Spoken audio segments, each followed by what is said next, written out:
Selamat malam para konfrater sekalian. Selamat. Saya akan sharing mengenai sisi lain dari hidup saya yang membentuk panggilan saya saat ini. Pengalaman hidup itu akan saya ambil dari pengalaman ketika saya menjadi siswa SMA dan juga pengawas dan sekaligus menjadi tukang masak nasi di asrama saat itu.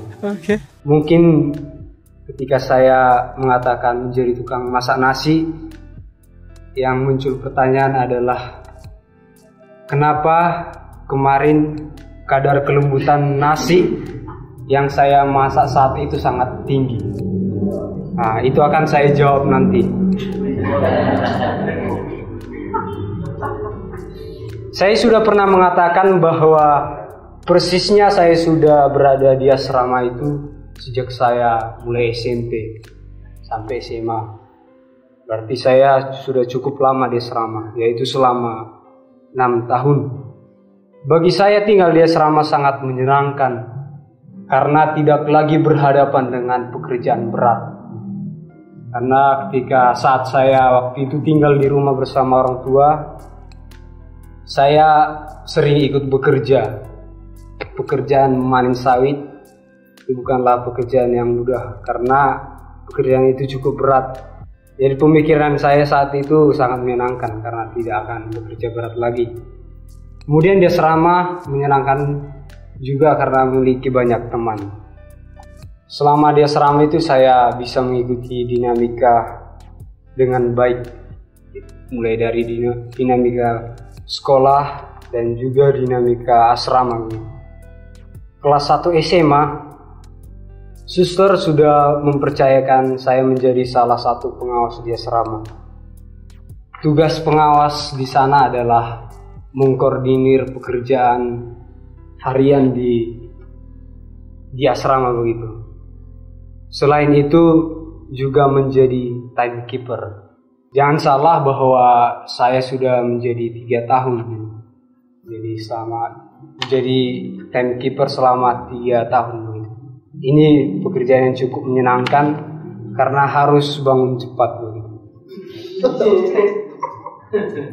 Kemudian apa yang menjadi privilege dari pengawas itu?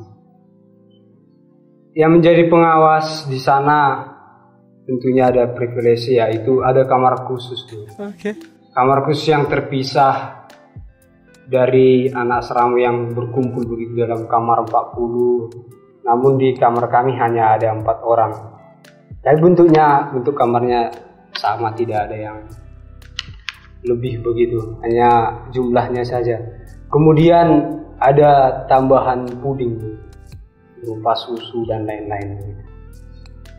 Dan di asrama juga tidak ada, meskipun saya pengawas, tidak ada senioritas begitu.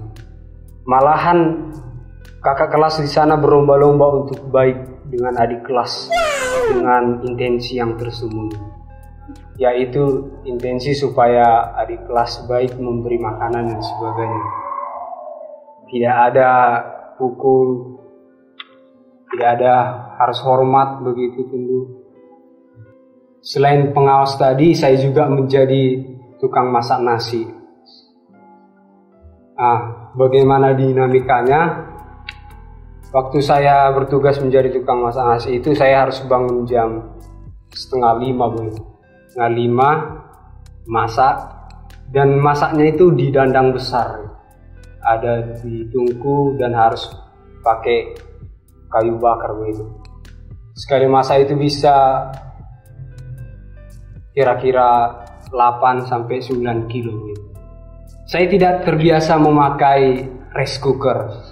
Itulah yang menjadi alasan kenapa kadar kelembutan nasi yang saya masak saat itu sangat tinggi. Waktu di asrama, saya juga menjadi penanggung jawab KOR dan kegiatan rohani di asrama gitu. Setiap malam minggu anak asrama yang akan membawakan tugas KOR di gereja. Selain itu, kegiatan rohaninya adalah ibadat sabda singkat begitu, yang Waktunya hanya 15 menit kurang lebih begitu. Saya sering memimpin ibadat sabda singkat itu dengan ada panduan-panduan yang telah disediakan begitu. Menjadi pengawas dan tukang masak yang saya jalani saat itu adalah suatu kepercayaan yang diberikan suster bagi saya, yang tentunya sangat membutuhkan kesetiaan yang besar. Setia dalam tanggung jawab yang diberikan bukanlah suatu hal yang mudah. Harus saya akui bahwa menjadi pengawas dan tukang masak saat itu tentunya tidak sepenuhnya saya jalani dengan baik. Menjadi pengawas juga saat itu menjadi suatu hal yang memiliki privilege yang besar karena memiliki kebebasan yang besar untuk keluar begitu, karena pengawasannya ya tidak seperti anak asrama biasanya. Saya sering keluar begitu, keluar untuk beli jajan, main futsal, dan juga tentunya saya sering jalan-jalan nonton bioskop bersama sahabat begitu, atau bersama mantan. Bukan pacar, tapi karena saat ini bukan berjalan dengan pacar, tapi berjalan dengan mantan karena saat ini sudah menjadi sahabat. Kalau keluar main beli jajan dan main futsal, tentunya teman-teman tahu apa yang dilakukan. Hal ini saya jalani selama 3 tahun begitu menjadi pengawas. Tentunya menjadi siswa dan juga pengawas, jadi tukang masak saat itu tentunya tidaklah suatu hal yang mudah. Bagi saya itu pengalaman yang berat dan juga pengalaman yang memberikan pengalaman berharga bagi saya. Saya sudah terbiasa dengan kegiatan-kegiatan seperti yang saya ceritakan tadi. Tentunya kegiatan itu menumbuhkan banyak nilai yang telah saya peroleh. Nilai tanggung jawab dan kedewasaan diri tentunya adalah nilai yang utama yang menurut saya peroleh dari pengalaman saya saat itu. Karena saya juga melalui pengalaman itu saya bisa bertanggung jawab bukan hanya dengan tugas saya saat itu, tapi sebagai tukang masak, tapi juga bertanggung jawab pada diri saya sendiri. Kebetulan ketika menjadi tukang masak itu, jadi pengawas di asrama itu, uang asrama saya dikurangi dan juga uang sekolah saya. Pengalaman itu mengajarkan saya bahwa benar-benar saya juga terlibat dalam proses keseluruhan hidup saya, mulai dari pembiayaan sekolah dan kebutuhan lainnya begitu. Pengalaman itu mengajarkan saya untuk tetap mandiri begitu, tetap bertanggung jawab pada kebutuhan diri, dimana yang kita ketahui bahwa masa sekolah atau masa pendidikan itu ya hampir sepenuhnya orang tua membiayai. Namun bagi saya pengalaman itu sangat saya syukuri karena itu membantu saya untuk semakin bertanggung jawab terhadap diri saya.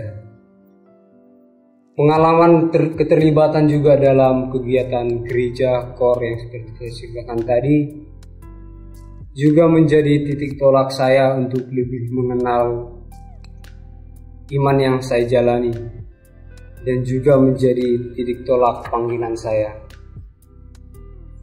Karena kerap kali ketika berbicara mengenai panggilan, saya selalu dihadapkan dengan pertanyaan, saat mana sih dan pengalaman apa yang menjadi bukti Yesus memanggil saya begitu. Karena ketika mendengar sharing-sharing dari teman-teman bahwa ada yang mungkin sudah merasa dipanggil sejak dari kandungan, ada juga yang mungkin sudah dipanggil sejak SD dan sebagainya. Tapi saya Ketika berbicara mengenai panggilan, saya kadang merasa bingung. Kapan saya merasa tertarik begitu? Tertarik dengan panggilan itu, khususnya panggilan menjadi imam misionaris Xaverian.